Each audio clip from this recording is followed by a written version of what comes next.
Hey everyone, and welcome to Financial Engineering with Artificial Intelligence in Python. So this course might come as a big surprise to a lot of you. In my 30 or so previous courses, I focused solely on the topics of machine learning and data science. I haven't, until this point, looked at any specific industry which applies machine learning and data science, whether that be biology, finance, or social networks. And if you think about it, that kind of makes a lot of sense. If you start talking about finance, the biology student won't understand. If you talk about biology, the finance student won't understand. So I think it's more fair to students to talk about machine learning in a more general sense. You learn the machine learning algorithms, and you apply them to whatever industry you come from. In this course, we are going to drill down into a specific domain, and that domain is financial engineering. So I think students of machine learning and AI are the best candidates for learning financial engineering. As you will come to learn in this course, many of the techniques we will use, you will already be familiar with from your studies in machine learning. So that's going to be the underlying perspective in this course. What does financial engineering look like to someone who knows at least the basics in machine learning? By taking this approach, this will let us go more in depth and gain a better understanding compared to, say, someone just approaching finance for the first time. Of course, if you are not a student of machine learning, that's okay too. If you clicked on this video, it's probably because you were looking for the words financial engineering, and if you were, then you are in the right place. This course is like financial engineering on steroids. Instead of just being plain old financial engineering, it's financial engineering with lots of extra bonus machine learning sprinkles. Okay, so what are we going to learn about in this course?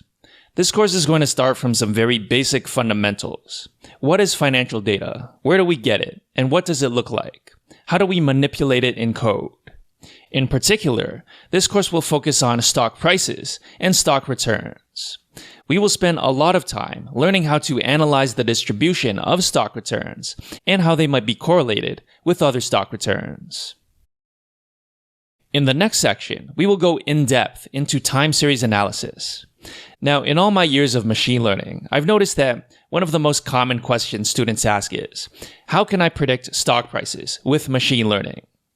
This section will give you a very detailed answer to this question, more detailed than you even thought you could care to know.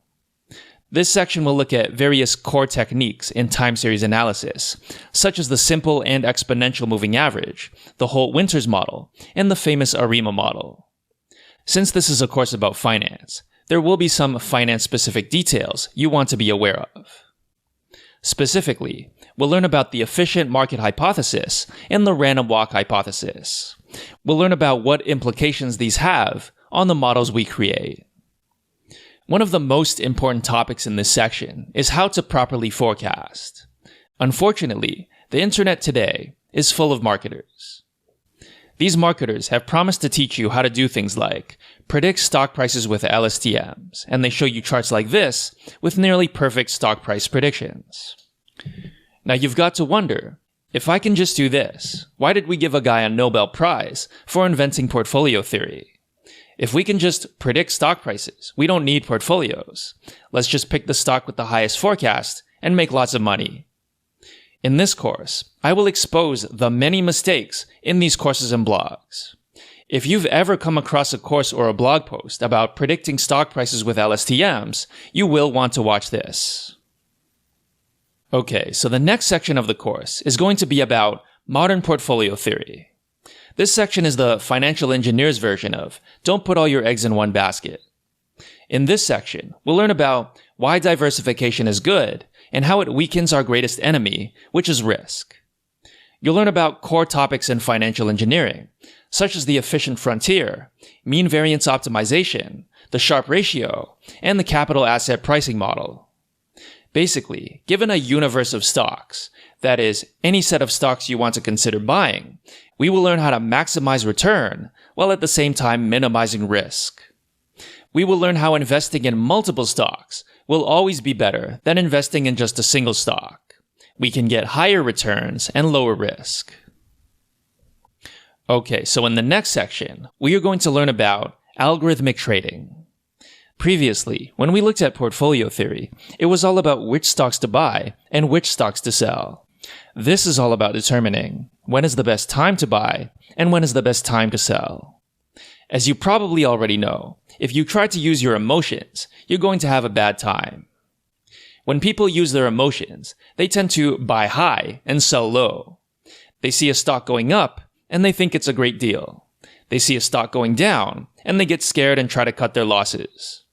Unfortunately, this is the exact opposite of what we logically know we should do. We want to buy low and sell high.